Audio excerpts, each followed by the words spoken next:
विचारलं तुम्ही नारायणगाव मध्ये आलात पण आम्हाला कळवलं नाही, त्याला म्हटलं उद्या मुंबईला कार्यक्रम आहे, मुंबईला जायचं आहे, सहकुटुंब सोबत आलोय.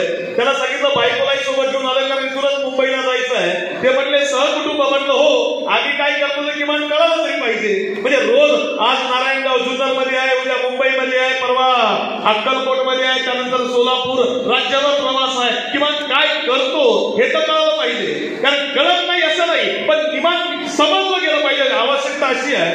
बघण्यानुसार काय झालं, 5-6 वर्षापूर्वीची घटना आहे. माझं अमरावतीमध्ये व्याख्यान होतं. अमरावतीमध्ये व्याख्यानाला गेलो.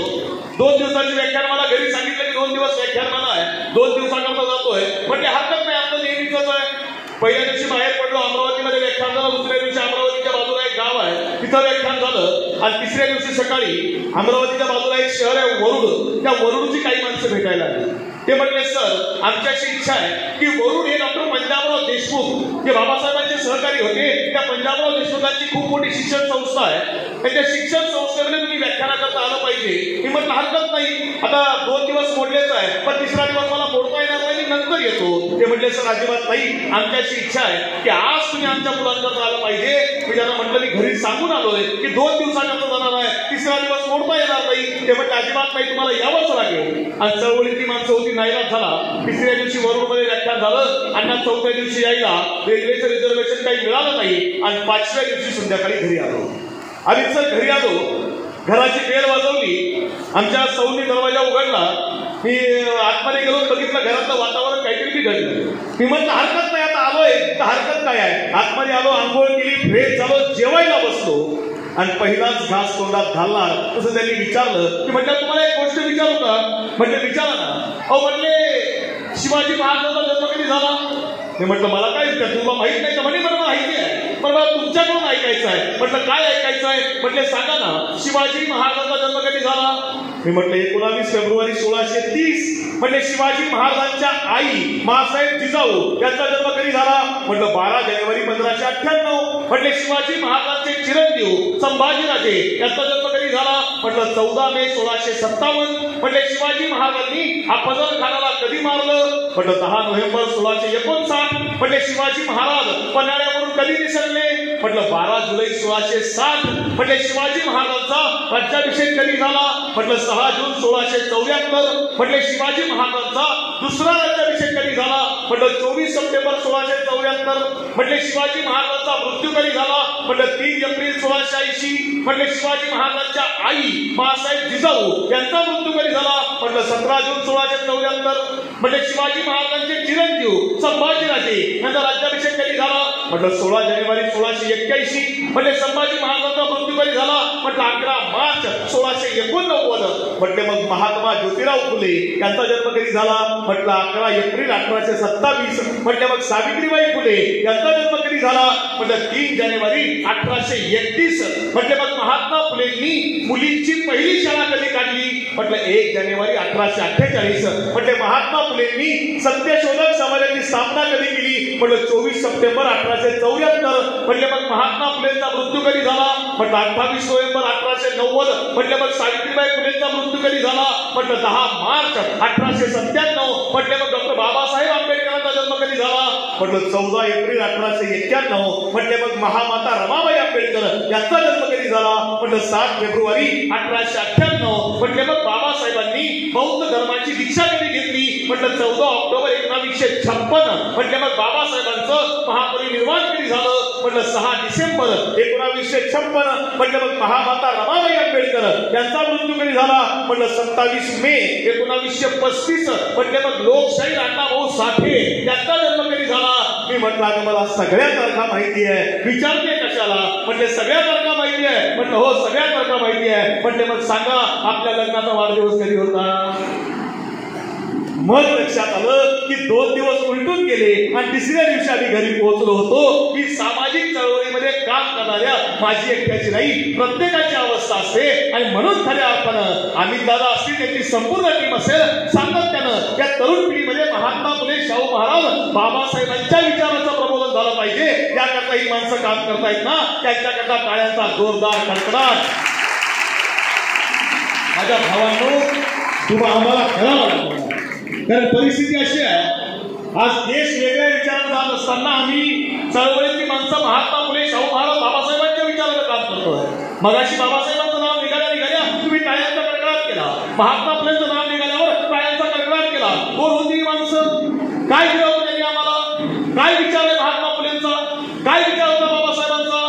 माझ्या लहान लहान भावंडांनो, अमेरिकेमध्ये कोलंबिया नावाची युनिव्हर्सिटी आहे, विद्यापीठ. त्या कोलंबिया विद्यापीठाला मागच्या काही वर्षांपूर्वी 300 वर्ष पूर्ण झाली. आणि 300 वर्ष पूर्ण झाल्यावर विद्यापीठानं ठरवलं की आपल्या विद्यापीठामध्ये मागच्या 300 वर्षामध्ये हजारो विद्यार्थी शिकून गेले. कोणी अमेरिकेचा राष्ट्रपती झाला, कोणी इंग्लंडचा पंतप्रधान झाला, कोणी ऑस्ट्रेलियामध्ये परराष्ट्रमंत्री झाला, कोणी खेळाडू झाला, कोणी गायक झाला, कोणाला ऑस्कर मिळाला, कोणाला नोबेल मिळाला, कोणाला मॅगसेस मिळाला. जागतिक कीर्तीची मोठी माणसं आपल्या विद्यापीठामध्ये शिकून गेलीत ना.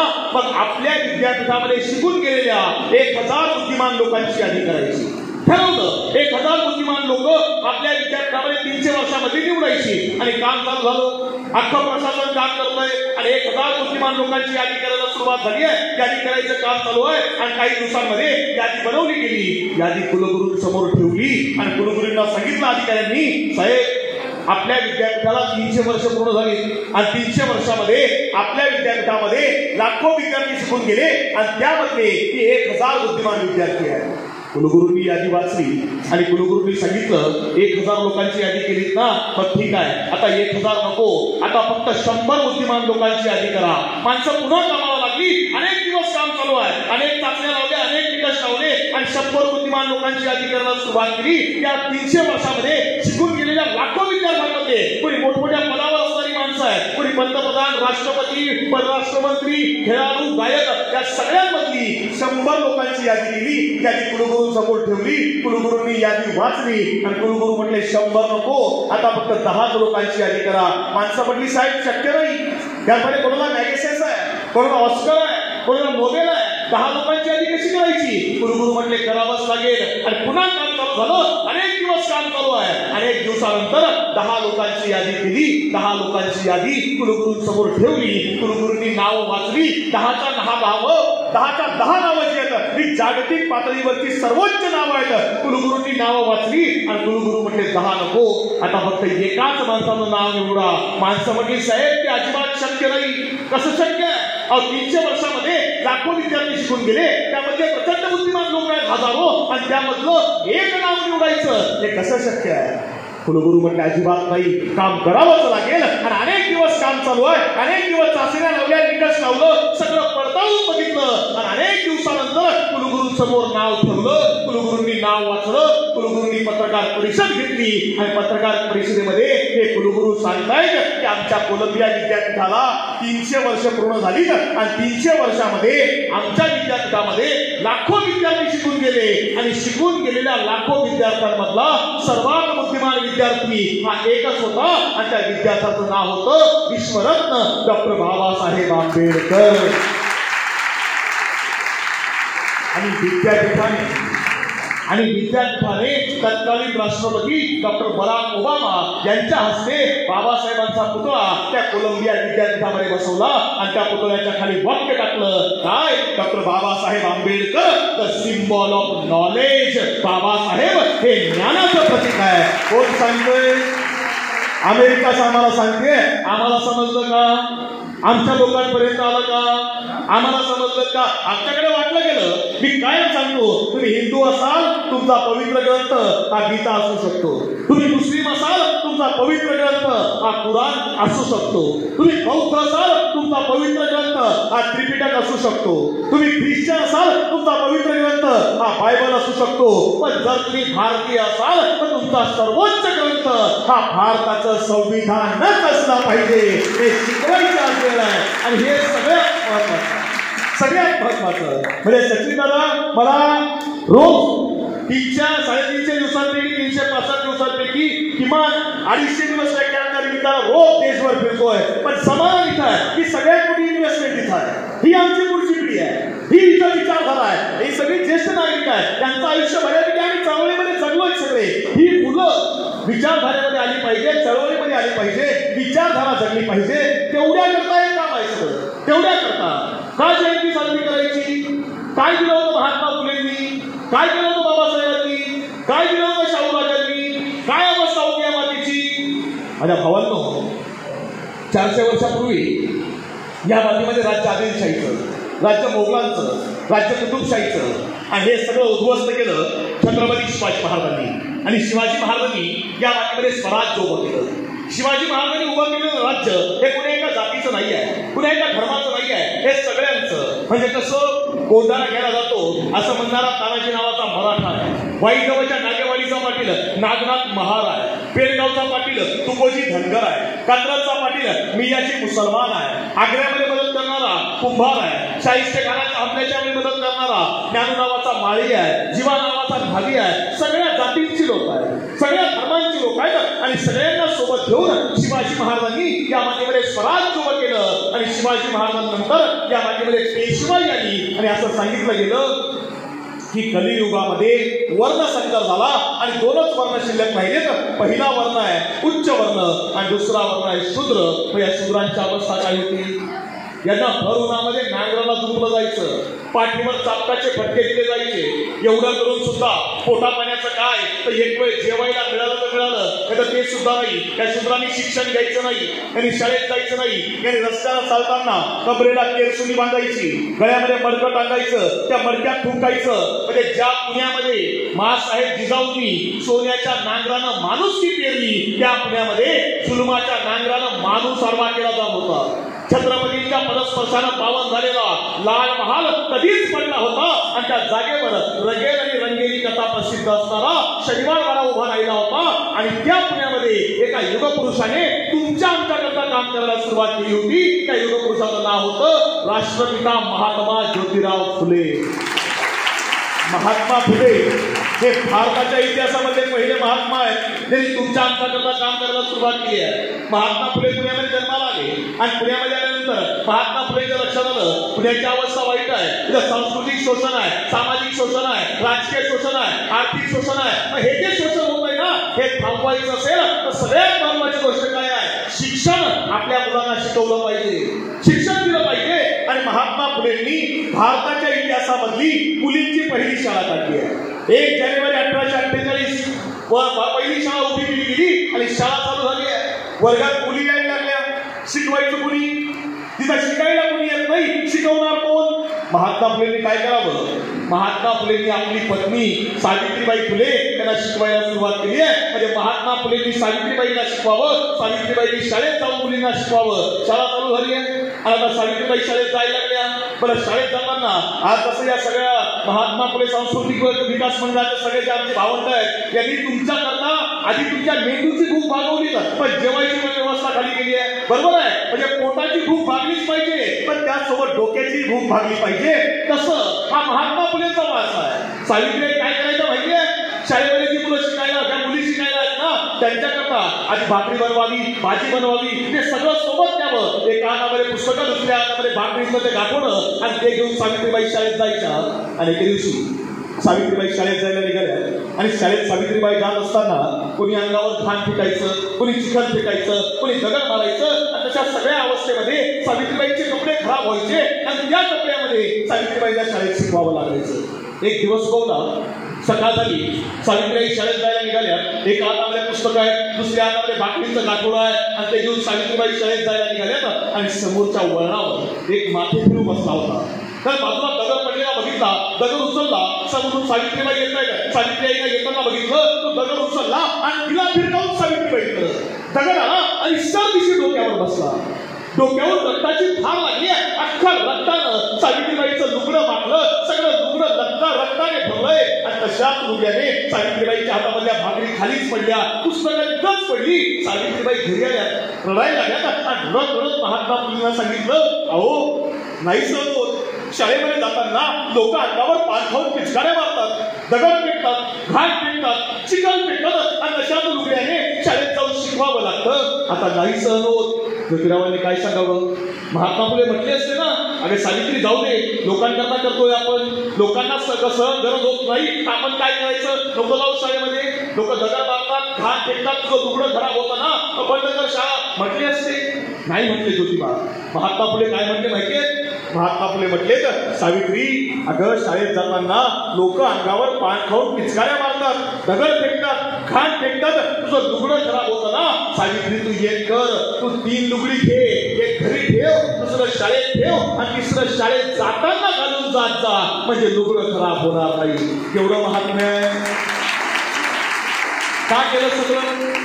पैसा आला होता, संपत्ती होती, जमीन जुमला होता, जगले असते ना राजधानी सारखे? अजिबात नाही. लक्षात ठेवा, लोकांनी फेकलेली दगड आणि लोकांनी फेकलेलं शेण सहज करून सावित्रीबाई फुले शाळेत शिकवायला गेल्या, म्हणून भारताच्या राष्ट्रपती पदावर प्रतिभाताई पाटील बसू शकल्या. हे सावित्री आहे आणि महात्मा फुलेंचं कर्तृत्व आहे, हे समजलं पाहिजे.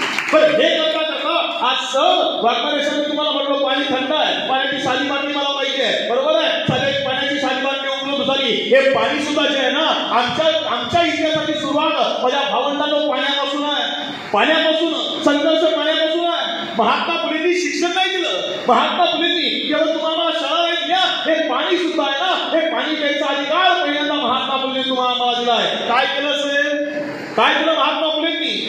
उन्हाळ्याचे दिवस आहेत, उन्हाळ्याच्या दिवसामध्ये रणरणत ऊन पुण्यामध्ये पडलंय आणि रणरणत ऊन पडलेलं असताना महात्मा फुलेवाड्याच्या बाहेर उभा आहे आणि महात्मा फुलेंनी बघितलं फुलेवाड्याच्या समोरून एक माणूस चाललाय. पायामध्ये चप्पल नाही, अंगावरचं धोतर कपडे फाटलेले आहे, त्याच्या खांद्यावर एक पोरगं आहे. पोरगं 5-3-4 वर्षाचं असेल. पोरगं निश्चित बेशुद्ध पडल्यासारखं आहे. पाठीमागे त्याची बायको चालते, नवरा बायको दोघेही रडतायत आणि महात्मा फुलेंनी आवाज दिला, अरे ये ढोंडीबा, इकडे ये. माणूस जवळ आला. महात्मा फुलेंनी विचारलं, काय रे, काय झालं, का रडतोयस? तर सांगितलं, तात्या अख्ख्या पुण्यात फिरलो, अख्ख्या पुण्यामध्ये फिरलो आणि तात्या 3 दिवस झाले प्यायला पाणी मिळत नाही, प्यायला पाणी नाही. पाणी करता करता हे पोरगं बेशुद्ध पडलंय, पण कोणी तात्यावर पाणी प्यायला कोणी देत नाही. तात्या मला प्यायला पोराला पाणी मिळत नाही म्हणून सगळीकडे फिरतोय. तात्या जो बाप आपल्या पोराला नंतर वाटवतो तात्या जो बाप आपल्या पोराला तांब्यावर पाणी पाजू शकत नसेल त्याचा जगून काय फायदा आहे? आत्महत्या करायला निघालो. महात्मा फुलेंनी त्याला बोलवलं, त्याला सांगितलं घरामध्ये. सावित्रीबाईंना आवाज दिला, अगं जरा तांब्यावर पाणी आणलं, खायला मागवलं, त्या पाणी पाजलं त्या लहान मुलावरती, डॉक्टर विश्राम खोले यांच्याकडून उपचार करून घेतले, त्या मुलाला बरं केलं आणि त्या माणसाला विचारलं, ज्योतिबा कुठे राहतोस रे? त्याला सांगितलं, तात्या पलीकडच्या वस्तीमध्ये एक काम कर, आजपासून आपल्या वस्तीत जायचं आणि सगळ्यांना सांगायचं की पाणी मागण्याकरता पुणे शहरामध्ये इकडं तिकडं कुठंच फिरायचं नाही. आजपासून ज्याला पाणी लागलं ना त्याने सरळ तिथं फुलेवाड्यावर यायचं आणि फुलेवाड्यावरून पाहिजे तेवढं पाणी घेऊन जायचं. आजपासून फुलेवाड्यावरचा हौद हा तुमच्याकरता खुला झालाय, कधीही यायचं आणि पाणी भरून घेऊन जायचं. भारताच्या इतिहासामधली पाण्याची पहिली क्रांती ही राष्ट्रपिता महात्मा फुले यांनी केली. महात्मा फुलेंनी शिक्षण दिलं, पाणी दिलं, आरोग्य दिलं, तुम्हाला आम्हाला जगण्याचा अधिकार मिळवून दिला आणि बघता बघता 28 नोव्हेंबर 1890 महात्मा फुलेंचं पुण्यामध्ये निधन झालं आणि महात्मा फुलेंचं पुण्यामध्ये मृत्यू झाल्यानंतर अख्ख्या महाराष्ट्रामध्ये बातमी पसरली आहे की संपला राजा. आता महात्मा फुले गेलेत ना, आता यांना वाली कोण उरलाय? या गरीबाला, दलितांना, गोरगरिबांना, बहुजनांना वाली कोण आहे? संपला यांचा विचार. पण त्याच वेळी कोल्हापूरच्या मातीमध्ये एक राजा हा माझ्या भावांनो तुमच्या आमच्याकरता उठून उभा राहिला. त्या राजाचं नाव होतं राजर्षी छत्रपती शाहू महाराज. वयाच्या 20व्या वर्षी शाहू महाराज गादीवर बसले आणि गादीवर बसल्या बसल्या शाहू महाराजांच्या लक्षात आलं की त्या सगळ्या नोकऱ्या ज्या आहेत त्या ब्राह्मण, शेतकरी, कायस्थानी प्रभू त्या 4 जातींकडे आहेत. बहुजन समाजाचं काय? शाहू महाराजांनी आरक्षणाचा जाहीरनामा काढला, आरक्षण दिलं. आरक्षण दिल्यानंतर लक्षात आलं नोकऱ्या दिल्या पाहिजे, पण हे सगळं द्यायचं असेल तर सुरुवात ही आपल्या वाड्यापासून करायला हवी. आणि शाहू महाराजांनी काय केलं माहितीये? बहुजन समाजातल्या सगळ्या माणसांना त्यांच्या वाड्यावर नोकऱ्या द्यायला सुरुवात केली आहे. आणि गंगाराम कांबळे नावाचा एक माणूस आहे, शाहू महाराजांच्या वाड्यावर नोकरी करतोय. म्हणजे शाहू महाराज सांगतील ते काम करावं, शाहू राजांसोबत राहावं, दिवसभर महाराजांसोबत फिरावं. आणि एक दिवशी शाहू महाराज पराड्यावर शिकारीला जायला निघाले. आता शाहू महाराज 2 दिवस शिकारीला जाणार म्हटल्यावर गंगाराम विचार करतोय आपल्याला काय काम आहे, जाऊ आपण घराकडं. पण घरी जायचं तर रिकाम्या हाती कसं जायचं?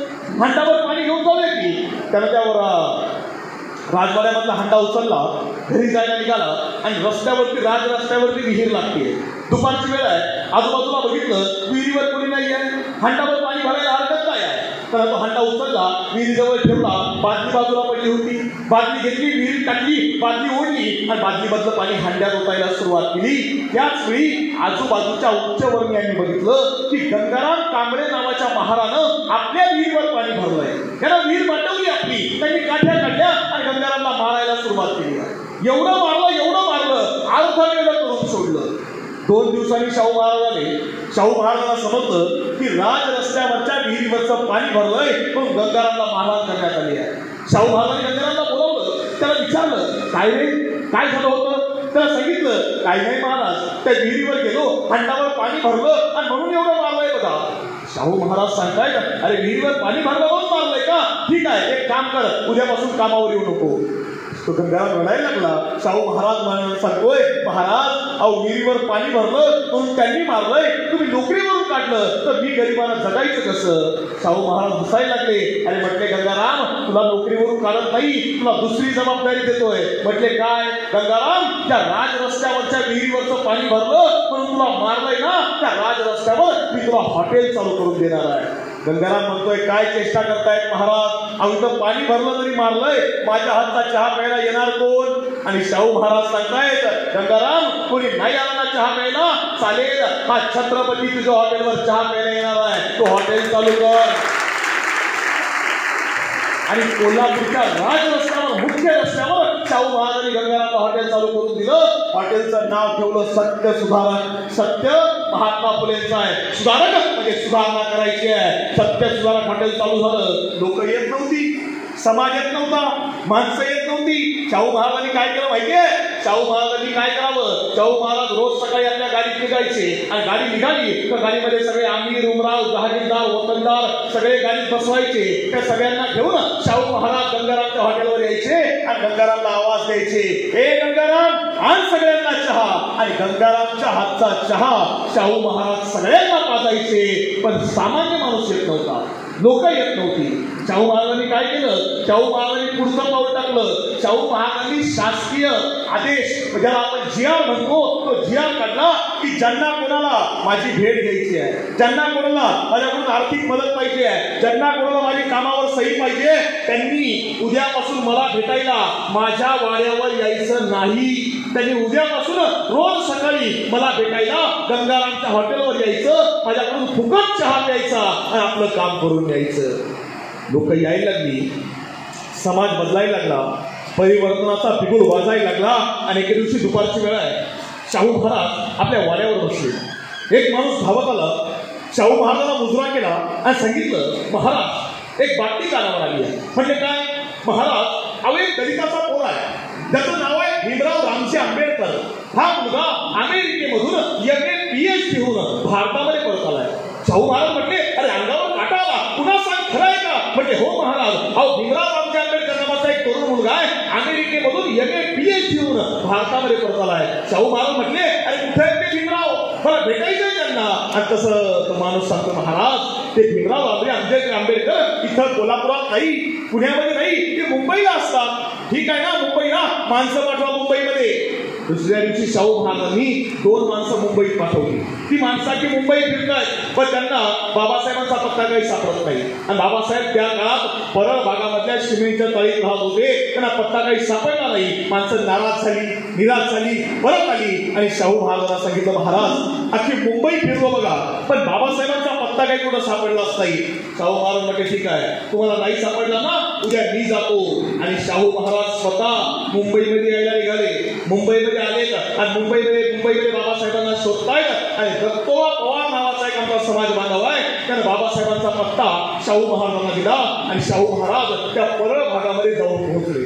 शाहू महाराजांसोबत अधिकारी आहेत सगळे, लवाजमा थाट सगळे सोबत आहेत. आणि शाहू महाराज त्या परळ भागात गेले आणि ज्या रस्त्याने चालताना अनेक लोक शाहू महाराजांसोबत येत आहेत, ओळखतायत, मुजरा करतायत. आणि शाहू महाराजांना विचारतायत महाराज तुम्ही इकडे कुठं. आणि महाराज सांगतायत अरे इथे डॉक्टर बाबासाहेब आंबेडकर कुठं राहतात. आता प्रत्येकाला मोठा प्रश्न पडलाय, कोल्हापूरचा राजा आहे, कोल्हापूरचा छत्रपती आहे, या राजानं एका गरीबाच्या पोराला भेटायला यावं, नाटक आहे यांच्यामध्ये, काय नातं असावं कोणाला कळत नाही. आणि तोपर्यंत शाहू महाराज बाबासाहेब राहत असलेल्या त्या चाळीजवळ जाऊन पोहोचले होते आणि छोटस पोरग वरच्या मजल्यावर अभ्यास करत बसलेल्या बाबासाहेबांजवळ गेलं होतं आणि बाबासाहेबांना सांगत होतं, बाबासाहेब चला, तुम्हाला भेटायला कोल्हापूरचा राजा आलाय. बाबासाहेब विचार करताय, कोल्हापूरचे राजे शाहू महाराज आणि ते मला भेटायला, हे कसं शक्य आहे? आणि कसा खालून आवाज आला, ओ भीमराव, अहो या की खाली, आम्ही आलोय भेटायला. आवाज ऐकला आणि बाबासाहेब खाली धावत आले आणि समोर बघितले राजर्षी छत्रपती शाहू महाराजांचं कार्य आणि कर्तृत्व बाबासाहेबांना माहित होतं. बाबासाहेब चलदिशी शाहू महाराजांकडे धावले. शाहू महाराजांनी बाहू फैलावले आणि शाहू महाराजांच्या बलदंड मिठीमध्ये बाबासाहेब सामावले गेले. मिठी घट्ट झाली आणि दोघांच्या डोळ्यामधून अश्रूंची धार लागली आहे आणि दोघंही महापुरुष रडतायत आणि बऱ्याच वेळानं मिठी सैल झाली आणि बाबासाहेब शाहू महाराजांना विचारतायत, महाराज तुम्ही का कष्ट घेतले? तुम्ही मला एक आवाज दिला असता तर तुमच्या एका हाकेसरशी मी कोल्हापूरला दाखल झालो असतो. महाराज तुम्ही का आलात? तुम्ही राजे आहात. त्यावेळी शाहू महाराज सांगतायत, बाबासाहेब अहो आम्ही परंपरेचे राजे, बाबासाहेब तुम्ही ज्ञानाचे राजे. ज्ञानाच्या भेटीला परंपरा आली तर काय फरक पडतो? हे नातं आहे दोघांमधलं.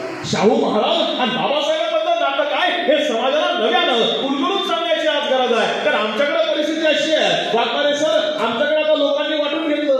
आम्ही सगळं वाटलं, भाषा वाटल्या, प्रांत वाटले, गट वाटले, गण वाटले, महापुरुष सुद्धा वाटून घेतले. कसं? छत्रपती शिवाजी महाराज मराठ्यांचे, महात्मा फुले माळ्यांचे, बाबासाहेब आंबेडकर दलितांचे, अण्णाभाऊ साठे मातंगांचे, गाडगे बाबा धोबेंचे, अहिल्यादेवी धनगरांच्या, भगवान बाबा वंजारींचे, सेवालाल महाराज बंजाऱ्यांचे, गाडगे बाबा धोबेंचे, सगळं वाटलं गेलं. आता परिस्थिती अशी आहे की निसर्गाने निर्माण केलेले रंग सुद्धा वाटले गेले. कसे? डोंगरे साहेब, भगवा हिंदूंचा हिरवा, मुसलमानांचा निळा, बौद्धांचा पिवळा, धनगरांचा, सगळं वाटलं गेलं. आता परिस्थिती अशी आहे, आम्हाला समजलंच नाही. छत्रपती शिवाजी महाराजांनी भगवा निवडला होता. भगवा का निवडला? भावंडांनो, भगवा शौर्याचं प्रतीक आहे, भगवा त्यागाचं प्रतीक आहे, भगवा समर्पणाचं प्रतीक आहे, भगवा उगवत्या सूर्याचं प्रतीक आहे, म्हणून भगवा निवडला. हजरत मोहम्मद पैगंबर साहेबांनी हिरवा निवडला. हिरवा का निवडला? अरे हिरवा समृद्धीचं प्रतीक आहे, समृद्धी आली पाहिजे म्हणून हिरवा निवडला. तर डॉक्टर बाबासाहेब आंबेडकरांनी निळा निवडला. निळा का निवडला?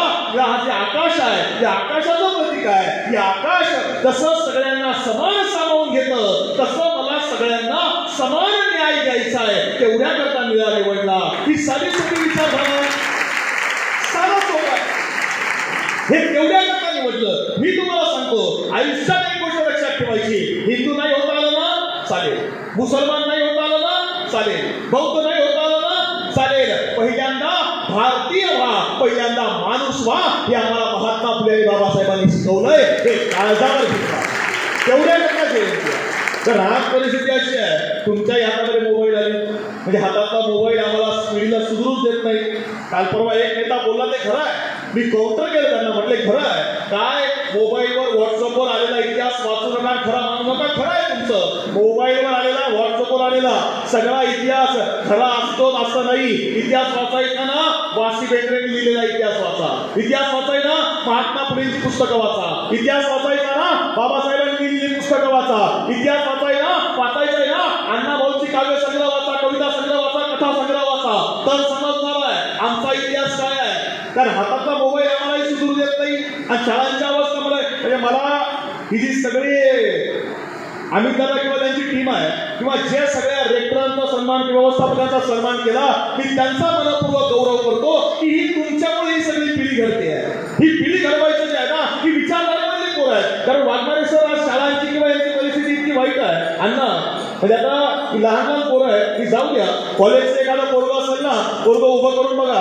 आई आमच्या पोरांची अवस्था अशी आहे की आमच्या ज्या पोराला मराठीचं कळतं त्याला हिंदीचं कळत नाही, ज्याला हिंदीचं कळतं त्याला इंग्रजीचं कळत नाही, ज्याला आर्ट्सचं कळतं त्याला सायन्सचं कळत नाही, ज्याला सायन्सचं कळतं त्याला कॉमर्सचं कळत नाही, ज्याला मेडिकलचं कळतं त्याला इंजिनिअरिंगचं कळत नाही, आणि ज्याला इंजिनिअरिंगचं कळतं त्याला फार्मसीचं कळत नाही, आणि ज्याला काहीच कळत नाही तो शिक्षण संस्था काढल्याशिवाय राहत नाही. इतकी वाईट परिस्थिती आहे. मग अशा परिस्थितीमध्ये पोरं घडवायची कशी? अरे शिक्षण संस्था बाबासाहेबांनी उभी केली होती का? उभी केली होती ना. बाबासाहेब ठेवू शकले असतं नाव वडिलांचं. रामजी सुभेदार शिक्षण संस्था नाही दिली. घेता आलं असतं नाव रमाईचं, रमाई शिक्षण संस्था. तिला घेता आलं असतं नाव मुलाचं, यशवंत शिक्षण संस्था म्हणता आलं असतं. नाही दिलं नाव. बाबासाहेबांनी नाव काय दिलं? बाबासाहेबांनी नाव दिलं पीपल्स एज्युकेशन सोसायटी. हे लोकांचं आहे, हे लोकांसाठी आहे. पुण्यात छत्रपती संभाजीनगरला विद्यालय उभं केलं. नाव काय दिलं? सिद्धार्थ महाविद्यालय. मुंबईला कॉलेज उभं केलं. नाव काय दिलं? मिलिंद महाविद्यालय. सिद्धार्थ का? सिद्धार्थ हे बुद्धाचं नाव आहे, आणि माझ्या महाविद्यालयामध्ये येणाऱ्या विद्यार्थ्यानं त्या सिद्धार्थ सारखं यावं आणि बुद्ध म्हणून बाहेर जावं, तेवढ्याकरता सिद्धार्थ महाविद्यालय. मिलिंद महाविद्यालय. मिलिंद का? मिलिंद महाविद्यालय का? अरे मिलिंद हा ग्रीक मधला तत्ववेत्ता आहे, ग्रीक मधला राजा आहे, आणि त्याच्यासमोर त्याने आव्हान दिलं होतं की जगातल्या कोणी माझ्या समोर यावं आणि माझ्या प्रश्नांची उत्तरं द्यावी, मला त्यांना हरवावं. मी जर हरलो बुद्धिमत्तेमध्ये तर समोर का सांगेल ते मी ऐकणार. अनेक लोक यायची मिलिंद समोर, पराभूत व्हायची, निघून जायची, पराभूत व्हायची, निघून जायची. आणि एक बौद्ध भिक्खू मिलिंद समोर आला, त्याचं नाव आहे नागसेन, आणि नागसेनानं मिलिंदला हरवलं. आणि त्यावेळी मिलिंदनं विचारलं, बोल तुला नागसेना काय पाहिजे? नागसेन म्हटला, मला काहीच नको, तू फक्त एक काम कर, तू बुद्ध धर्माचा स्वीकार कर. त्या मिलिंदनं बुद्ध धर्म स्वीकारला. बाबासाहेबांनी त्या महाविद्यालयाला मिलिंदचं आणि संपूर्ण परिसराला नागसेनचं नाव दिलं. का? माझ्या महाविद्यालयामधल्या विद्यार्थ्यांनी त्या मिलिंद सारखं बुद्धिमान झालं पाहिजे. तेवढ्या करता आहे सगळं. ही विचारधारा आहे. महात्मा फुले, शाहू महाराज, शिवाजी महाराज, बाबासाहेब यांनी केलेलं काम जातीकरता नाही आहे, धर्माकरता नाही आहे. त्यांनी केलेलं काम त्या माझ्या भावंडांनो तुमच्या आमच्या प्रत्येकाकरता आहे. बाबासाहेब आंबेडकरांनी राज्यघटना लिहायला घेतली, आणि बाबासाहेब ज्यावेळी घटना लिहितायत आम्हाला माहिती आहे बाबासाहेबांनी या देशाचं संविधान लिहिलं. एका घरामध्ये दोन भावंड नीट राहत नाही. हा एवढा मोठा देश, 28 राज्य, 7 केंद्रशासित प्रदेश, कितीतरी जाती, धर्म, पंथ, सण, उत्सव, भाषा, हे सगळं ज्याच्यावर टिकून आहे ना, त्याचं नाव आहे भारताचं संविधान. हे संविधान बाबासाहेबांनी या देशाला दिलं. हे संविधान लिहित असताना बाबासाहेब मसुदा समितीचे अध्यक्ष आहेत, आणि त्यावेळी या समितीला अनेक लोक त्या संविधान समितीमध्ये काम करत आहेत, आणि त्यावेळी या संविधानाची सुरुवात काय करायची यावरून चर्चा चालू आहे. आणि मग एक गृहस्थ आहे श्री रामशेखर नावाचे, त्यांनी बाबासाहेबांना सांगितलं संविधान सभेमध्ये, बाबासाहेब हा देश धार्मिक आहे, आणि तुम्ही जर संविधानाची सुरुवात करत असाल तर तुम्ही संविधानाची सुरुवात ही ओम नमः शिवाय नावाने केली पाहिजे. बाबासाहेब काहीच बोलले नाही. ज्या विषयावर एक साबिल्ला खान नावाचे मुस्लिम गृहस्थ आहेत ते बोलायला उभे राहिले. ते म्हणजे बाबासाहेब तुम्ही संविधानाची लिहितायत ना, संविधानाची सुरुवात जर तुम्ही अल्लाच्या नावाने केली तर खूप चांगलं होईल. बाबासाहेब काहीच बोलले नाहीत. यानंतर काही बौद्ध समाजातली लोक बाबासाहेबांना भेटायला गेली आणि सांगितलं, बाबासाहेब बुद्धाचं तत्वज्ञान हे जगातलं सर्वोत्तम तत्वज्ञान आहे. तुम्ही राज्यघटनेची सुरुवात करतायत ना तर बुद्धाच्या नावाने केली तर खूप चांगलं होईल. बाबासाहेब काहीच बोलले नाहीत. जैन समाजाचं शिष्टमंडळ बाबासाहेबांना राजगृह निवासस्थानी जाऊन भेटलं आणि जैनांचं तत्वज्ञान सांगितलं आणि सांगितलं, बाबासाहेब तुम्ही राज्यघटनेची सुरुवात जर महावीरांच्या नावाने केली तर खूप चांगलं होईल. बाबासाहेब काहीच बोलले नाहीत. आणि या विषयावर ज्यावेळी बाबासाहेब संविधान सभेमध्ये बोलायला उभे राहिले त्यावेळी बाबासाहेब सांगतायत की मी लिहित असणारं संविधान हे कुण्या एका जातीचं नाही आहे, कुण्या एका धर्माचं नाही आहे. हे संविधान समस्त भारतीयांचं आहे, आणि म्हणून या संविधानाची सुरुवात ही भारतीयांच्या नावानं होणार. वाचून बघा, संविधानाची सुरुवात आहे काय? आम्ही भारताचे लोक, आम्ही भारताचे लोक. कलम क्रमांक 1 देशाचं नाव निश्चित केलं, भारत, दॅट इज इंडिया. पुन्हा चंद्र सूर्य असेपर्यंत या देशाचं नाव बदलू शकत नाही. भारत, दॅट इज इंडिया, पुन्हा बदल होणे नाही. कलम क्रमांक 2 नवीन राज्यांची 2 आणि 3 नवीन राज्यांची स्थापना केली. कलम क्रमांक 14 अभिव्यक्ती स्वातंत्र्य दिलं. 15 समानतेचा अधिकार दिला. 16 बालमजुरी थांबवली. 18 वेठबिगारी संपवली. 21 या बाबतीमध्ये शिक्षणाचा अधिकार दिला. 51 तेव्हा धर्माच्या नावावर युतीला तुरुंगवास केला, कलम क्रमांक 341. एसटीला आरक्षण दिलं, कलम क्रमांक 342. एसटीला आरक्षण दिलं आणि या दोघांच्या आधी कलम क्रमांक 340 ओबीसींना आरक्षण दिलं. किती ओबीसींना कळालं की आपल्याला मिळालेलं आरक्षण बाबासाहेबांमुळे होतं? समजलंच नाही. महापुरुषांचा वारसा हा तुम्हा आम्हाला समजावून सांगावा लागणार आहे. आता या वयामध्ये तुम्ही बसताय, मी विचार करतोय तुम्हाला काय सांगावं. आता मला एक सांगा, आज तुझ्यावर बाबासाहेब सांगतोय, उद्या तुमच्यावरती माणसं कोणी तत्ववेत्ता आहे, कोणी राजकारणी आहे, कोणी खेळाडू आहे, कोणी कलाकार आहे, कोणी मोठा इंजिनियर आहे, कोणी मोठा डॉक्टर आहे, कोणी मोठा वकील आहे, हे तुमच्यावरून घडणार आहे. मी तुम्हाला एक प्रश्न विचारतो, मला एक सांगा, मराठी भाषेमध्ये एक पिक्चर आला होता 5-6 वर्ष झाली. हा मराठीतला असा पहिला पिक्चर आहे ज्या पिक्चरवर 100 कोटी कमवले. पहिला पिक्चर आहे. कोणता पिक्चर होता? कोणता? सैराट. बरोबर आहे. सैराटचा हिरो कोण? वर्षा. बरोबर आहे. हिरोईन कोण? आर्ची. डायरेक्टर कोण होता? नागराज मंजुळे. नागराज मंजुळेला एक भाऊ आहे, त्याचं नाव काय आहे? नाही माहित आम्हाला. फॅन्ड्री चित्रपट पाहिलाय तुम्ही? बरोबर आहे. फॅन्ड्री चित्रपट जमे. बरोबर आहे. कोण होता तो? सोलापूर जिल्ह्यामध्ये करमाळा म्हणून तालुका आहे. मी करमाळ्यामध्ये व्याख्यानाला गेलो आणि करमाळ्यामध्ये गेल्यावरती घटना समजली. सोलापूर ते करमाळा हे 17-18 किलोमीटर अंतर आहे आणि तिथून पुढे करमाळ्याच्या पुढे गेलं ना एक छोटंसं गाव आहे. त्या छोट्याशा गावामध्ये रस्त्याचं काम चालू आहे आणि त्या रस्त्याच्या कामामध्ये एक वडार समाजाची स्त्री आहे, रस्त्यावर दगड फोडायचं काम करते. दगड फोडायचं म्हणजे घन घ्यावा, घरानं दगड फोडावा आणि दगड फोडल्यावर बारीक खडी जी खाली उरते ना ती खडी त्या रस्त्यावर टाकायची. म्हणजे आजच्या सारखं जुने मोठमोठे अवजारं किंवा मोठमोठे मशिनरी नव्हती. साधी दगड फोडावा हातानं आणि घरानं दगड फोडला बारीक खडी उरती रस्त्यावर टाकावी, असं काम चालू आहे. त्या स्त्रीच्या पती नवऱ्याचं निधन झालंय. एक मुलगा आहे आणि त्या मुलाला घरी सांभाळायला कोणी नाही, म्हणून आई कामावर घेऊन येते.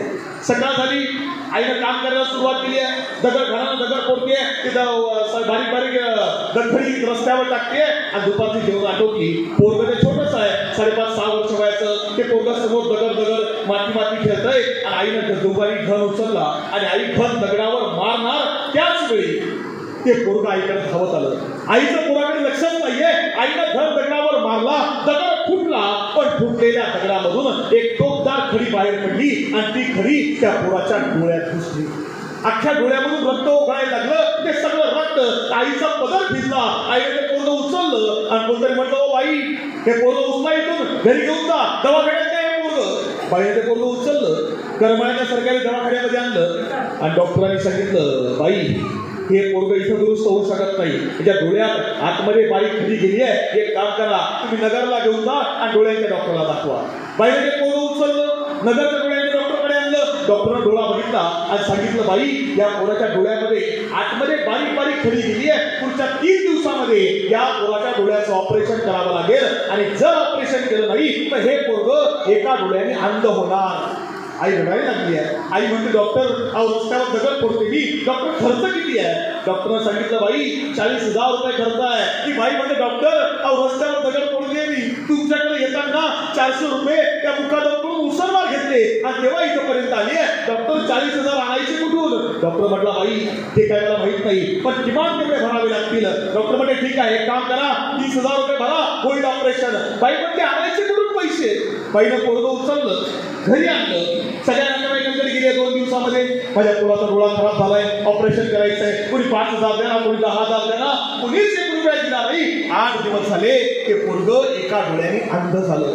आता आई विचार करते, मी पुन्हा कामावर जाईल, पुन्हा पोराला शाळेत घेऊन जाईल, त्या कामावर घेऊन जाईल. पुन्हा कामावर गेलं तर या पोराचा डोळा जर पुन्हा एखादी खडी उडाली आणि तिथं डाव्या डोळ्यात गेली तर हे पोरगं 2 डोळ्याने अंध होईल. मग याला सांभाळणार कोण? नाही जायचं पोरगं कामावर. तर मग कामावर जायचंच नाही तर खायचं काय? काय खायचं? घरी तर वाई नसते, काय खायचं? आईला प्रश्न पडलाय. आणि दुसऱ्या दिवशी सकाळी शेजारच्या घरामध्ये एक बाई येऊन बसली आहे. ती म्हटली, काय गं पार्वता, कामावर काय येत नाहीस? तिने सांगितलं, ताई कसं जाऊ कामावर? कामावर गेले आणि या पोराच्या डोळ्यामध्ये एक खडी घुसली. आता पुन्हा या पोराला घेऊन गेले तर दुसरी खडी डोळ्यामध्ये दुसऱ्या डोळ्यात गेली. तर याला सांभाळणार कोण? बाई हुशार होती. ती म्हटली, अगं तुझं पोरगं 5-5.5 वर्ष वयात झालं ना? म्हटले, हो. मग टाकी पहिलीला शाळेमध्ये मराठी शाळेत पाठवली पोरगं आणि पोरगं शाळेमध्ये गेलं की गुरुजी सांभाळत पोराला, शाळेत खायला पण मिळतं, पाठव पोरगं शाळेमध्ये, तुलाही कामावर जाता येईल. पटलं. दुसऱ्या त्या आईनं पोरग शाळेत टाकून दिलं, आई कामावर जायला लागली. पोरग शाळेत जायला लागलं, आई कामावर जायला लागली. आणि पोरग संध्याकाळी 5 वाजले, आई येताना पोराला घेऊन यायची. पोराची शाळा चालू झाली, आईचं काम चालू झालं. पोरग पहिलीत गेलंय, दुसरीत गेलं, 5वीत गेलं, 7वीत गेलं. आणि ती आई रस्त्यावर दगड फोडायचं काम करते. आणि एके दिवशी दुपारची वेळ आहे, आई दगड फोडते. आणि दगड फोडत असताना त्या ठिकाणी सोलापूरचे कलेक्टर आले होते. त्या कलेक्टरनं बघितलं या स्त्रिया काहीतरी काम करतायत. कलेक्टरनं गाड्या थांबवल्या.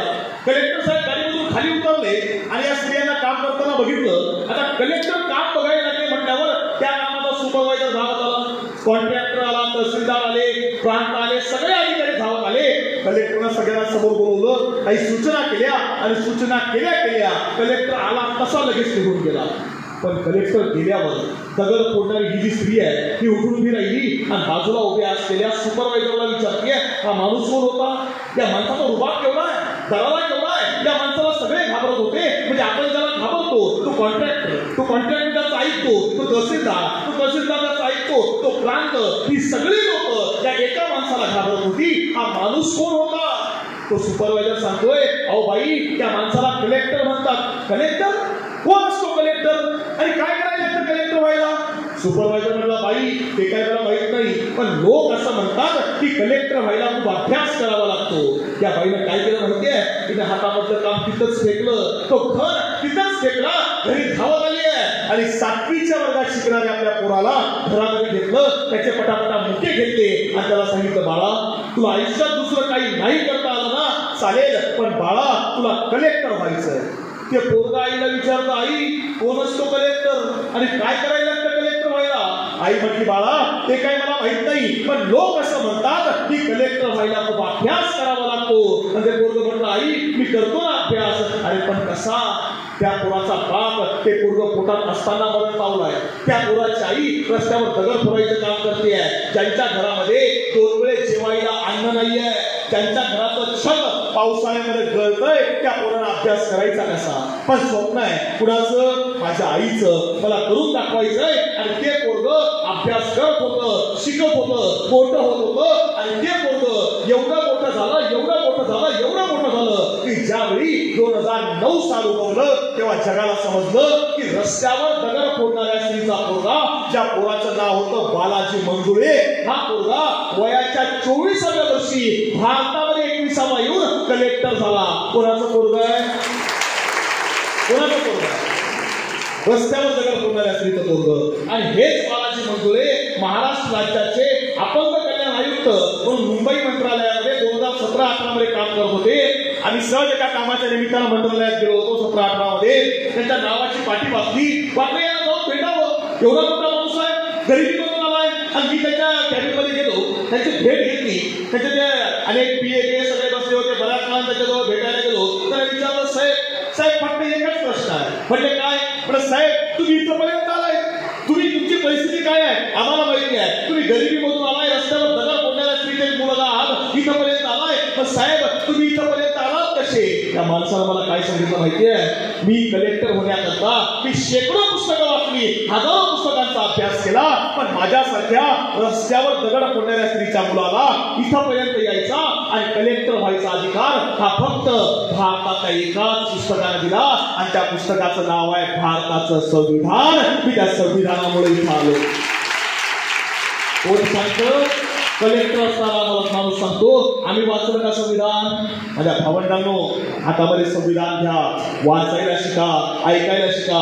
बाबासाहेबांनी जो संघर्ष केला, हा संघर्ष कुटुंबाला उघड्यावर ठेवून केलाय. कुटुंबाची अवस्था वाईट असताना सुद्धा बाबासाहेब जगलेत, हे तुमच्या आमच्याकरता जगले. बाबासाहेबांनी जो संघर्ष उभा केला, हा संघर्ष हा या मातीतल्या माणसांकरता आहे, तुम्हाला करताय. कशाकरता केलं असेल? म्हणजे आज ज्या सगळ्या टीम मागची जी मंडळी सगळी बसली आहेत ना, त्यांना सांगतो, आज चळवळीमध्ये गट पडले म्हणजे A to Z, अ गट, ब गट, क गट, ड गट सोडून द्या. त्यांना चळवळीशी घेऊन चळवळ जिवंत आहे ना, ही सामान्य माणसामुळे जिवंत आहे. आणि का बा चळवळ तुमच्या आमच्यासारखी माणसं जिवंत ठेवत आहेत, चळवळी जिवंत आहे ना, हे आज नाही केव्हा बसून आहे. बाबासाहेबांनी सुद्धा सांगितलं होतं काय? बाबासाहेबांनी त्यावेळी रिपब्लिकन पक्षाची स्थापना केली आणि पक्षाची स्थापना केल्यानंतर निवडणुका लढवायच्या. आणि निवडणुका लढवण्याकरता लहान मुलांकडे वाटचाली ऐकलं तरी हरकत नाही, नाही, त्या निवडणुका लढवायच्या ना. आणि कार्यकर्त्यांमध्ये वाद चालू झाले. कोणी म्हणतो उमेदवारी मला पाहिजे, कोणी म्हणतो मला पाहिजे. 1 तास झाला, 1.5 तास झाला, अण्णा वाद मिटायला तयार नाही, वाद अजिबात मिटायला तयार नाही. शेवटी बाबासाहेब वैतागले, चिडले, कंटाळले, म्हणजे बंद करा, बरखास्त मिटिंग नाही करायची मिटिंग. आणि बाबासाहेब उठून निघून गेले. बाबासाहेब गेल्यानंतर 1 तासानंतर बाबासाहेबांचे सहकारी पी आहे नानाचंद रट्टू बाबासाहेबांना भेटायला आले. म्हणजे बाबासाहेब बाहेर एक माणूस आलाय आणि तो तुम्हाला भेटायची इच्छा व्यक्त करतो. बाबासाहेब म्हणले नाही, माझी इच्छा नाही कोणाला भेटायला, जा त्यांना सांग नंतर या म्हणावं. नानाचंद रट्टू गेले. 2 तासाला पुन्हा आले. म्हणजे बाबासाहेब तुम्हाला भेटायला कोणतरी माणूस आलाय आणि तो म्हणतोय की नाही मी लांबून आलोय, मला बाबासाहेबांना भेटायचं आहे. बाबासाहेब म्हणजे तुला सांगितलं नाही एकदा, माझी इच्छा नाहीये, हे बाहेर बघितलंस ना तू. अरे हा परिवर्तनाचा रथ आपण इथपर्यंत आणलाय, याला पुढे घेता नाही आला ना चालेल, मागं यायला नको हे याला समजून सांगतोय तरी समजायला तयार नाही. एक काम कर, मला कोणाला भेटायचं नाही. नानाचंद रट्टू गेले. 2 तासाला पुन्हा आले. म्हणजे बाबासाहेब माणूस खूप लांबून आलाय, वयस्कर दिसतो, त्याला 2 मिनिटं का होईना भेटलं तर बरोबर होईल. बाबासाहेब म्हणजे ठीक आहे, बोलवलं त्याचं. बोलवलं त्या माणसाला. म्हातारा माणूस तो वयस्कर आतमध्ये आला, बाबासाहेबांसमोर बसला, खाली बसला आणि बाबासाहेबांनी विचारलं कुठून आलायस. त्याला सांगितलं बाबासाहेब सांगली कराड भागामधून आलोय. का आलाय काहीच सांगितलं नाही. म्हणजे बाबासाहेबांनी विचारलं कसं आलायस. म्हणजे काय नाही बाबासाहेब, पायी आलो. म्हणजे एवढ्याला. म्हणजे हो, काही काम होतं का. काहीच काम नव्हतं. बाबासाहेबांनी विचारलं अरे आलायस कशाला. त्यानं सांगितलं बाबासाहेब काम काहीच नव्हतं, फक्त ज्या महामानवानं आम्हाला मुक्ती दिली ना मरणाच्या पूर्वी, त्या मुक्तीदात्याला एकदा डोळा भरून फक्त बघायचं होतं. बाबासाहेब तुम्हाला बघायचं का आलं. बाबासाहेबांनी विचारलं अरे बघायला आलायस पण खाल्लंस का काही, एवढे दिवस प्रवास केला कसं खाल्लंस. तो म्हटला हो बायकोला भाकरी बांधून दिल्यात ना. म्हटले कधी 15 दिवसापूर्वी. अरे कडक झाल्या असतील ना. तो म्हटला नाही बाबासाहेब, बाबासाहेब भाकरी कडक झाल्या हे खरं आहे, पण एखाद्या गावाच्या बाहेरून चाललो, एखादा नाला व्हायचा, त्या नाल्यामधलं पाणी घ्यावं, त्या भाकरीवर शिपडावं, आणि भाकरीवर शिरपटलं की त्या भाकरी नरम पडायच्या, त्या खाऊन इथंपर्यंत आलोय. बाबासाहेबांच्या डोळ्यामधून अश्रूंची धार लागली आहे. आणि त्यावेळी बाबासाहेब नानाचंद रट्टूला सांगतायत की नानाचंद आपण जी चळवळ चालवतोय ना ती पुढाऱ्यांकरता नाहीये, आपण जी चळवळ चालवतोय ना ती गावकुसाच्या बाहेर असणाऱ्या या माणसांकरता आहे. कारण यांना विचाराची गरज आहे, यांना चळवळीची गरज आहे, यांना ही गरज आहे. आपण तेवढ्या करता. आणि माझ्या भावंडांनो मी तुम्हाला सांगतो आयुष्यात जे काही काम कराल ना, ज्या समाजातून आपण आलोय त्या समाजाकरता काम करायचं. जो आपल्यापेक्षा मागे राहिलाय ना त्याच्याकरता काम करायचं. कारण हा वारसा आपल्याला बाबासाहेबांनी दिलाय, हा विचार आपल्याला बाबासाहेबांनी दिलाय. मला अभिमान वाटला. म्हणजे फुलपगार सर असतील किंवा वाघमारे साहेब असतील, अण्णा आम्ही चळवळीत गेली 15-20 वर्ष अण्णा आम्ही सोबतच आहोत. वाघ आलीला सावंत साहेब असतील की मोठ्या पदावर गेलेली माणसं, साहेब कमिशनर पदावर गेले होते किंवा आज TI पदावर फुलपगार साहेब आहेत. तुम्ही आलात अभिमान आहे. सर चळवळीतली माणसं साहेब आता परिस्थिती अशी आहे, जय भीम बोलायला सुद्धा असतात काही परिस्थिती आहे. म्हणजे आपण एखाद्या मोठ्या उच्च शिक्षित माणसासमोर गेलं आणि आपण त्याला म्हणतो ना जय भीम, अण्णा ते तेवढा तुला म्हणतो जय भीम जय भीम. म्हणजे आजूबाजूला बघता इकडं कारण बापाचं नाव घ्यायला लागणारी माणसं आमच्या असूच शकत नाहीत. आमचे कसे असू शकतील. तुम्हाला उदाहरण सांगतो. संविधान दिनाच्या निमित्तानं जालन्यामध्ये व्याख्यान आलं होतं आणि जालन्यामध्ये व्याख्यानाला गेलो. आता व्याख्यानाला आपली गर्दी प्रचंड मोठा कार्यक्रम झाला आणि व्याख्यान संपल्यानंतर एक मोठे अधिकारी होते वाघमारे साहेब भेटायला आले. म्हटले सर व्याख्यान सुंदर झालं, चांगलं बोललात संविधानावर. माझी अशी इच्छा आहे की समोरच आपला बंगला आहे, आमच्या घरी आलात तर बरं होईल. मी म्हटलं येतो ना साहेब. त्यांच्या घरी गेलो. 3 मजल्याचा बंगला, खाली सगळी पार्किंग मध्ये त्या ऑडी पासून तर सगळ्या मोठमोठ्या गाड्या लागलेल्या, इनोवा स्विफ्ट सगळ्या गाड्या लागलेल्या. वरती आलो. पहिल्या मजल्यावरती हॉलमध्ये ते मोठा सोफा, समोर बुद्धाची मोठी मूर्ती. मी असं वरती बघितलं, पंखा दिसला नाही. मी त्यांना विचारलं साहेब पंखा दिसत नाही. ते म्हटले नाही पंख्याची गरजच नाही, सेंट्रल AC बसवलाय. म्हटलं सेंट्रल AC अख्खं घर टॉयलेट बाथरूम सुद्धा AC करून टाकलंय. म्हटलं मी म्हटलं वा क्या पाहताय. मला त्यांनी दाखवायला सुरुवात केली. समोर बुद्धाची मूर्ती आहे ना, मी बँकॉकला फिरायला गेलो होतो तिकडून आणली. हा सोपायला म्हटले आसाम मधून आणला. ते समोर चित्र दिसलं ना म्हटले ते चित्र मी रशियाला गेलो होतो तिकडून आणलं. आणि राहिलं आणि मला म्हटले साहेब हे सगळं जे आहे ना सगळं हे आपण आपल्या बळावर केलंय. म्हटलं मी चहा पियेपर्यंत शांत बसतो आणि जाताना त्यांना म्हटलं साहेब तुम्ही म्हणताय हे आपण केलंय हे खरं आहे, पण एक गोष्ट लक्षात ठेवा माय बापाहून भीमाचे उपकार लय आहे हो. आपण खातो त्या भाकरीवर बाबासाहेबांची सही आहे हो. जे मिळालंय ना ते बाबासाहेबांना मिळालंय. जे मिळालंय ते महात्मा फुलेंमुळे आहे, जे आहे ते शाहू राजांमुळे आहे, हे सांगावं लागणार. तर यांनी संघर्ष केला नसताना तर आमच्या वाट्याला काय आलं असतं? माझ्या भावांनो, एक गोष्ट लक्षात ठेवा, इथं आपण बसतोय ना, हा संघर्ष महात्मा फुले शाहू महाराजांचा आहे, हा संघर्ष बाबासाहेबांचा आहे. ही विचारधारा जातीची नाही आहे. लोकशाही अमर शेख धर्मानं मुसलमान आहेत, अमर शेख म्हणतायत काय? अण्णाभाऊ साठे माझे भाऊ आहेत. अण्णाभाऊ साठे मातंग समाजामध्ये जन्माला आले.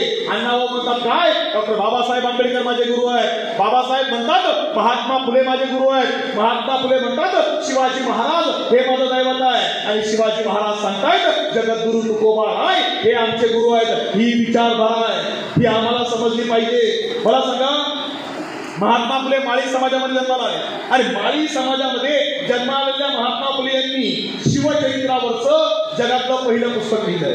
रायगडावर जाऊन शिवाजी महाराजांची समाधी शोधली कोणी? महात्मा फुलेंनी. शिवचरित्रावरचं छापील स्वरूपामधलं पहिलं पुस्तक हे महात्मा फुलेंनी लिहिलं. तर महात्मा फुले म्हटले असते ना, मी माळी आहे, शिवाजी महाराज मराठा आहे, मला काय करायचंय? अजिबात नाही. महात्मा फुले म्हणतात शिवाजी महाराज आमचे राजा आहेत. तर महात्मा फुलेंच्या मृत्यूनंतर महात्मा फुलेंच्या पत्नी सावित्रीबाई फुले त्या एकट्या पडल्या.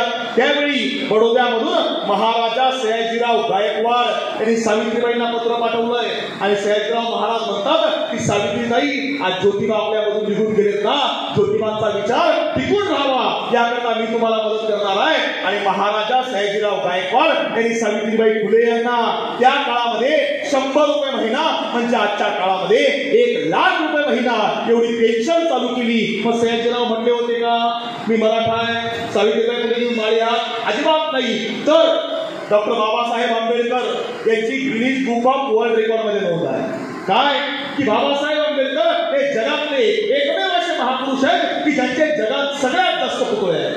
जगात सगळ्यात जास्त पुतळे असणारा जगातला एकमेव महापुरुष म्हणजे डॉक्टर बाबासाहेब आंबेडकर. पण माझा प्रश्न एवढा आहे की बाबासाहेब आंबेडकरांचे जगात सर्वात जास्त पुतळे आहेत, पण बाबासाहेबांचा जगातला पहिला सार्वजनिक पुतळा कोणी बसवला? याचं उत्तर असं आहे की बाबासाहेब आंबेडकरांचे जगात सर्वात जास्त पुतळे आहेत, पण बाबासाहेबांचा जगातला पहिला पुतळा हा कोल्हापूरच्या बिंदू चौकात भाई माधवराव बागल यांनी बसवला आणि सांगितलं काय? बाबासाहेब आमचं दैवत आहे. ही आपल्या मातीची विचारधारा आहे, ही आपल्या मातीची परंपरा आहे, ही शिकून घ्यावी लागेल. कारण त्यांच्या संघर्षामुळं आपण इथं तुम्हाला साधं उदाहरण सांगतो.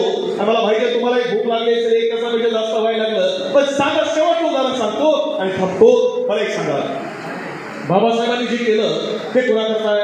माझ्या एवढ्या माता भगिनी या ठिकाणी आहे. आज मी तुम्हाला म्हटलं की आज आता आमच्याकडे फॅशन अशी आहे, साडीला ब्लाऊज मॅचिंग, ब्लाऊजला मधल्या काळात कोरोना आला, कोरोनाला मास्क सुद्धा आमच्याकडे मॅचिंग होता. बरोबर आहे?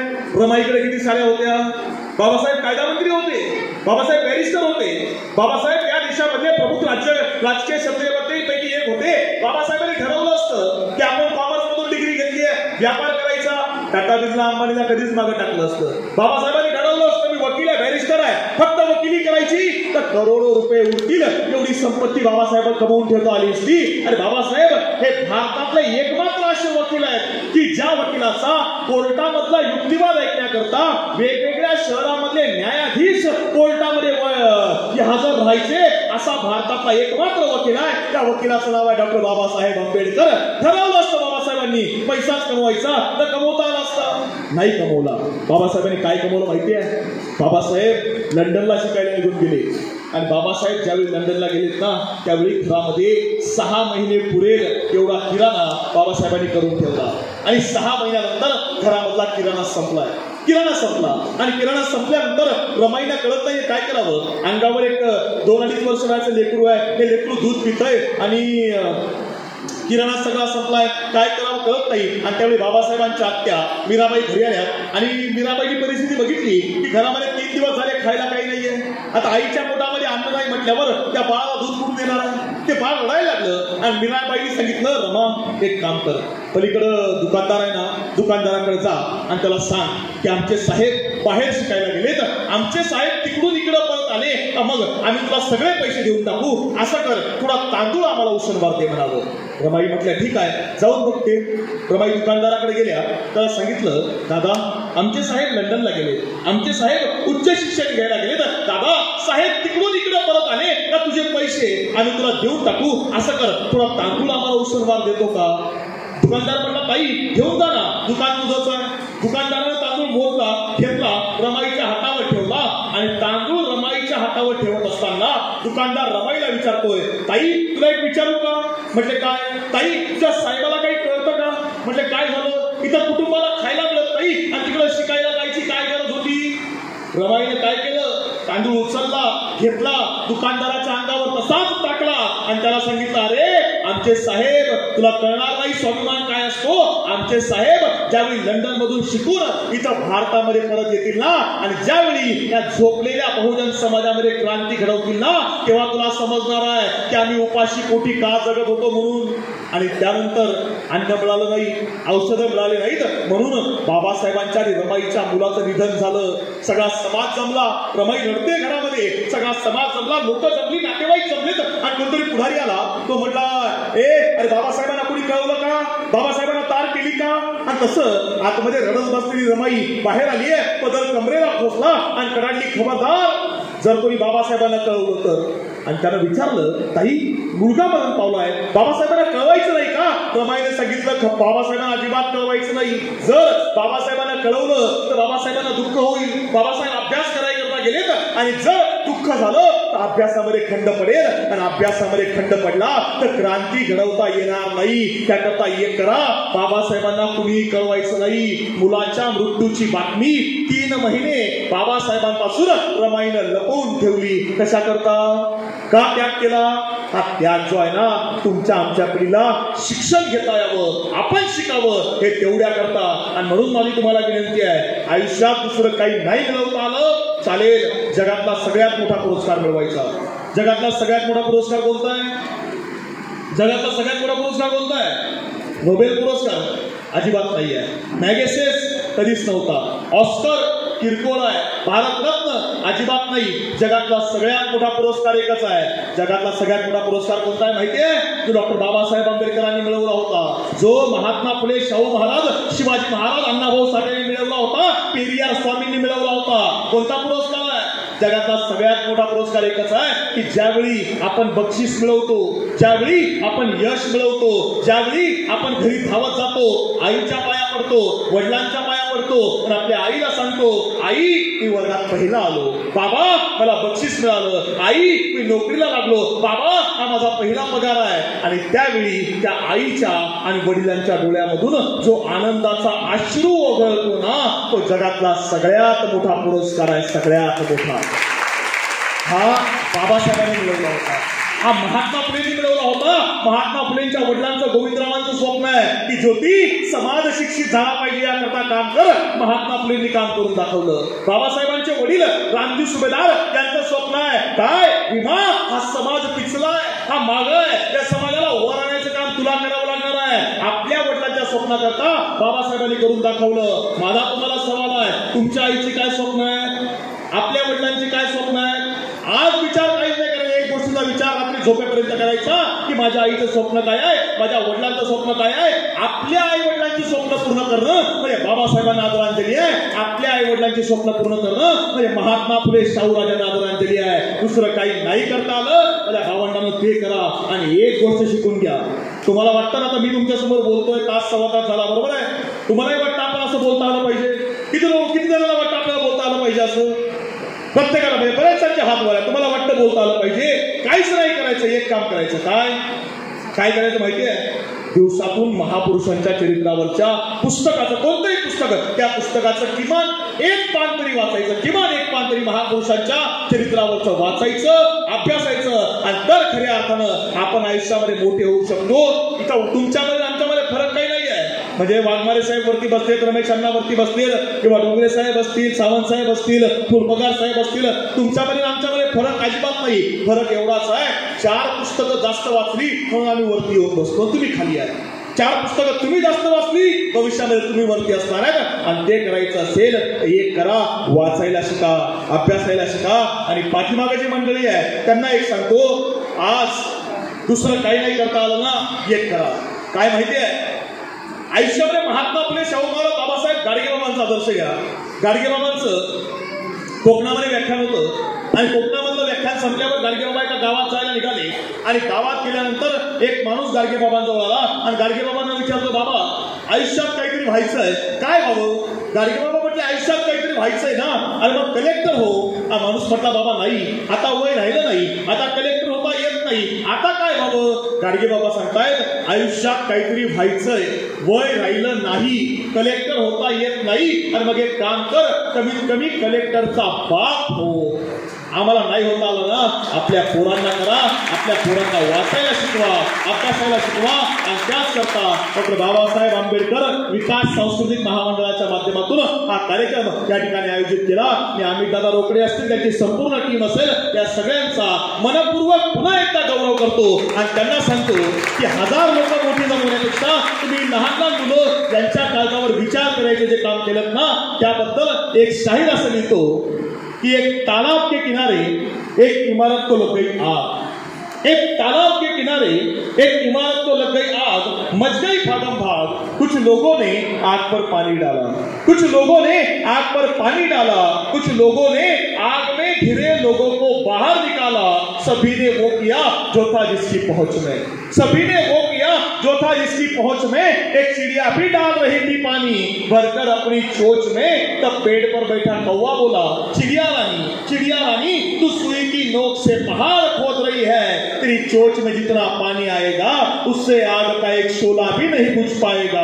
तब चिड़िया ने दिया जवाब एकदम लाजवाब. चिड़िया बोली, मेरे भाई मैं तेरी बात को मानती हूँ, मेरे भाई मैं तेरी बात को मानती हूँ, अपने चोंच में भरी पानी की क्षमता भी पहचानती हूँ. अरे मैं तो बस इतना जानती हूँ कि जिस दिन इस घटना का इतिहास लिखा जाएगा, हमारा नाम आग लगाने वालों में नहीं, आग बुझाने वालों में लिखा जाएगा. जय जिजाऊ, जय शिवराय, जय ज्योति, जय भीम. धन्यवाद.